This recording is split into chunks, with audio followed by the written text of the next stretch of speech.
Hi friends, எல்லாத்துக்கும் வணக்கம்.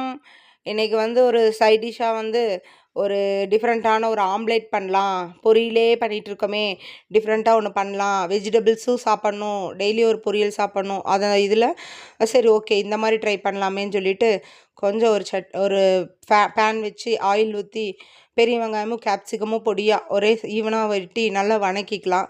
நல்லா வணங்கினோன்னா ஒரு பச்சை மிளகாவையும் கட் பண்ணி போட்டுக்கலாம். நிறைய காரம் வேணாம், ஏன்னா நம்ம குழந்தைங்க காரம் இருந்தால் சாப்பிட மாட்டாங்க. அந்த அளவுக்கு காரம் வேணான்றங்காட்டி நான் ஒரே ஒரு பச்சை மிளகாய் மட்டும் போட்டேன். இந்த நல்லா வணங்கட்டும்.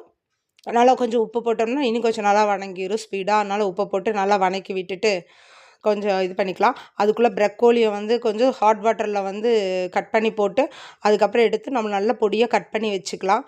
கட் பண்ண இதே வந்து நல்லா இந்த வெங்காயம் கேப்சிகமும் வணங்கினதுக்கப்புறம் இதையும் போட்டு நல்லா கொஞ்சம் வணக்கி விட்டுக்கலாம். ஏன்னா நல்லா வேகணும் இல்லையா, அதனால் நம்ம ஆம்லேட் போட்டோம்னா டக்குன்னு உள்ளுக்குள்ளே இருக்கிறதுக்குள்ளே வேகாது. அதனால் வெஜிடபிள்ஸை நம்ம கொஞ்சம் லைட்டாக குக் பண்ணி போட்டோம்னா டேஸ்ட் சூப்பராக இருந்தது. ட்ரை பண்ணி பாருங்கள். கொஞ்சம் தண்ணி ஊற்றி அந்த காய் வேகிற அளவுக்கு மட்டும் தண்ணி ஊற்றி நல்லா சீக்கிரம் வெந்துருங்க. ஒரு 2 நிமிஷத்துலேயே நல்லா பாருங்கள் நல்லா வணங்கிருச்சு. இனி கொஞ்சம் நல்லா அந்த நல்லா கொஞ்சம் இது பண்ணிவிட்டு ஃப்ரை பண்ணிவிட்டு முட்டையை நம்ம அடித்து உடச்சி பீட் பண்ணி எடுத்து வச்சுக்கலாம். நல்லா இந்த காய் நல்லா இதானதுக்கப்புறம் நம்ம இதை அப்படி லெவல் பண்ணி, எனக்கு ஆம்லேட்டாக வேணுங்கிறக்காட்டி இந்த அளவுக்கு லெவல் பண்ணி வச்சுருக்கேன். உங்களுக்கு பொடி மாஸாக வேணும்னா அப்படியே கூட நம்ம பொடி மாஸ் மாதிரி பண்ணி சாப்பிட்டுக்கலாம். செம்ம டேஸ்ட்டாக இருந்துச்சு. நீங்கள் ட்ரை பண்ணி பாருங்கள். நல்லா லெவல் பண்ணி விட்டுக்கணும்.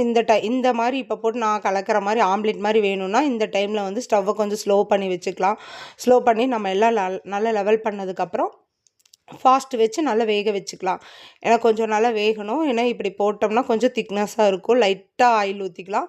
ரொம்ப அதிகமாக ஆயிலும் சேர்த்த வேணாம், லைட்டாக. நான் வந்து பெப்பர் பொடி போட்டிருக்கேன் மேலே லைட்டாக. எல்லாமே லைட்டாக தான், ஏன்னா குழந்தைங்க சாப்பிட்ணும், அதே ஒரு இது தான்.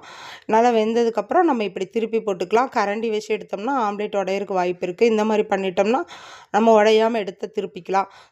நல்ல ஒரு இது ட்ரை பண்ணி பாருங்கள். இதான் நல்லா வெந்துருச்சு பாருங்கள், நல்லா இருக்கும். நல்லா இதை பீஸ் போட்டு எடுத்தோம்னா நல்லா பீஸா மாதிரியே நல்லா வந்துச்சு. டேஸ்ட்டும் சூப்பராக இருந்துச்சு. எல்லாத்துக்கும் எங்கள் வீட்டில் பிடிச்சிது. நீங்களும் ட்ரை பண்ணி பாருங்கள்.